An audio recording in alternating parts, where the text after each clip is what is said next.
Hello guys, I am Nidishri Bakalwadi, your science teacher, Sankalp Learning Solutions.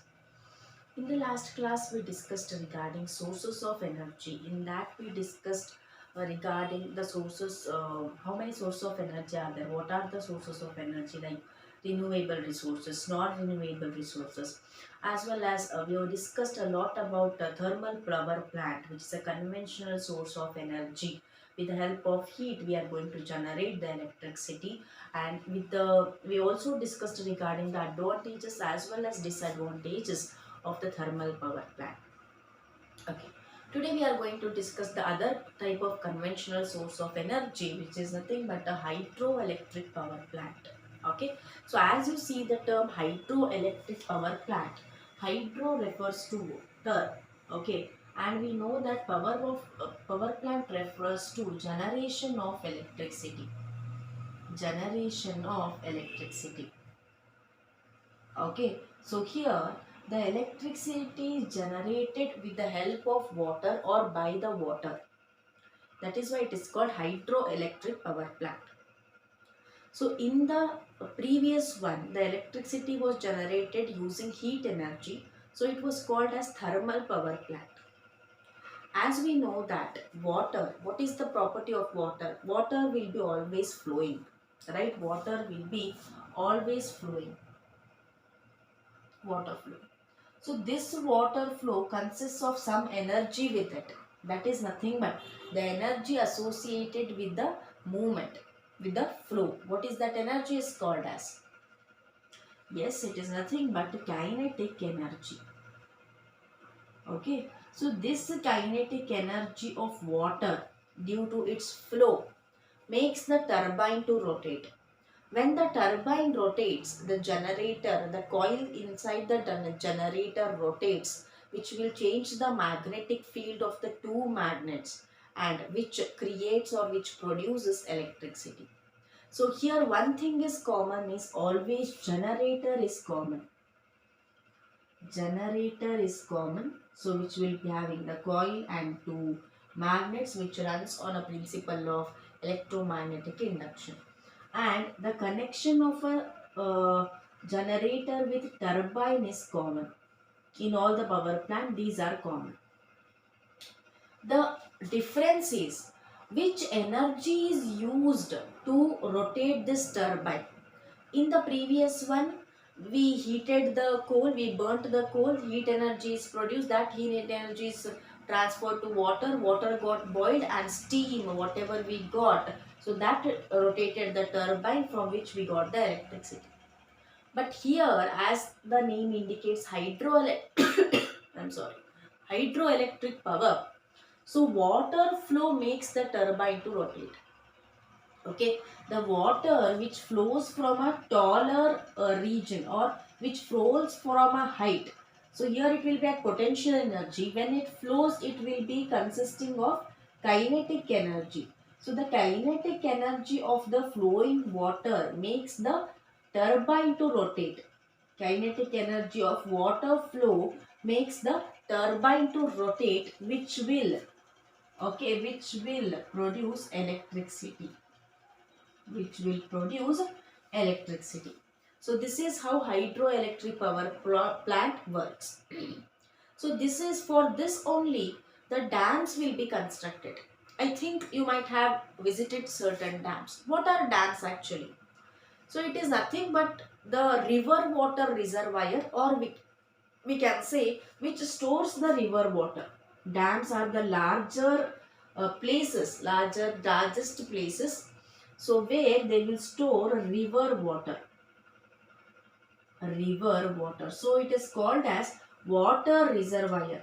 Dams are considered as water reservoir which reserve the river water.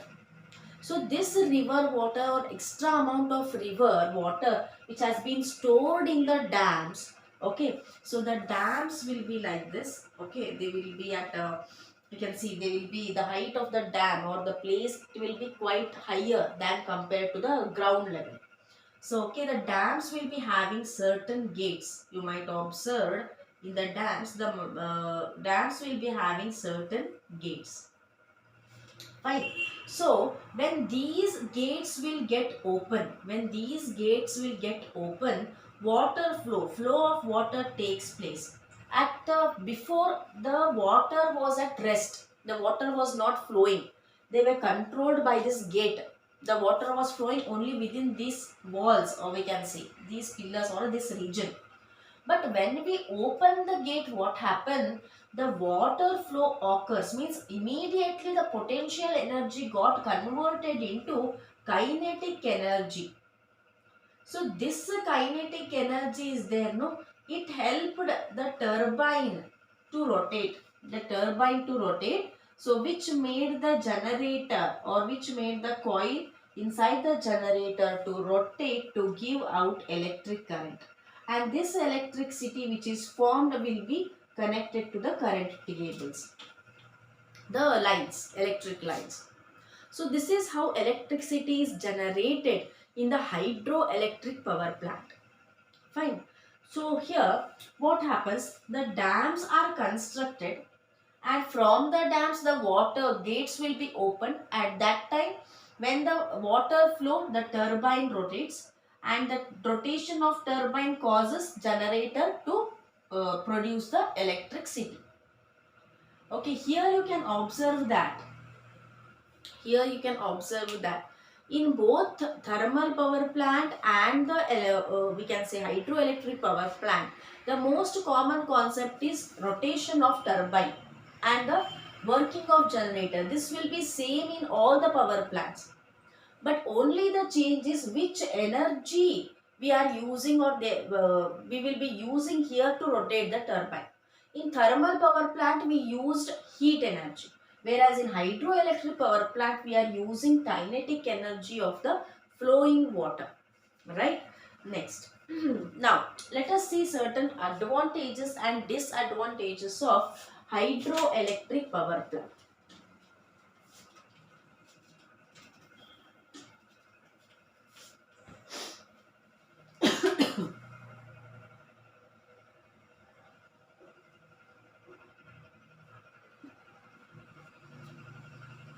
So here we can write kinetic energy of flowing water is used. Flowing water is used. Right now, advantages. When we come to the advantages of we can say the hydroelectric power plant, here the first and foremost advantage is no pollution. As you can see, we are using the property or the characteristic of water, the flowing water, as an energy to rotate the turbine. There is no release of certain smoke or gases as in thermal power plant. In thermal power plant, we are heating or we are burning the coal, which will release the smoke into an atmosphere, which causes certain amount of air pollution.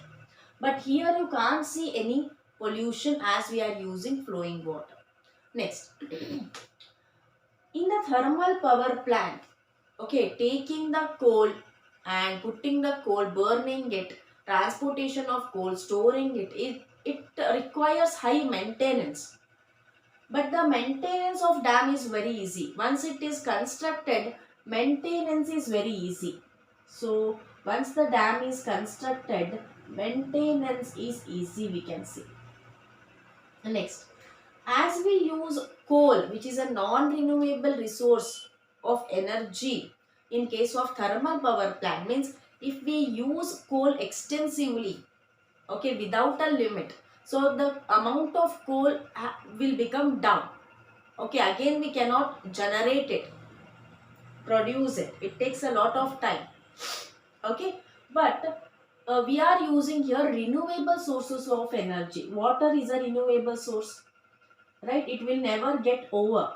It is a renewable source of energy. So these are the advantages of hydroelectric power over thermal power plant. Next, when we come to the disadvantages, there are many disadvantages. The first one is As we know that we need a dam for the generation of electricity, we need a very large space to construct a dam, and the construction of dam will not be completed by 3, 6 or 9 months. It takes years to years to construct the dam, and it is very, we need crores together to construct the dam, right? So here construction of dam is expensive. The first one is construction of dam is expensive and time consuming. Expensive and time consuming, and consumes a lot of time. Okay, next one. So as I said, the construction of dam needs a larger space, largest space or larger area we can say. So when we want to construct the dams, so we have to cut the trees in that place. So when we cut the trees in that place, it affects the trees as well as it affects the animals which are staying in that place. They will lose their habitat, that is they will lose their houses, they will lose their food, because they will be knowing where they will get the food in that particular place, and they will be usually adjusted to that particular weather of that place, right? So we will disturb the flora and fauna of that place. So we can say flora and fauna. Flora means plants, fauna means animals. Plants and fauna, that is animals, that are animals, will be affected of that place where we will construct the dam, of that place will be affected.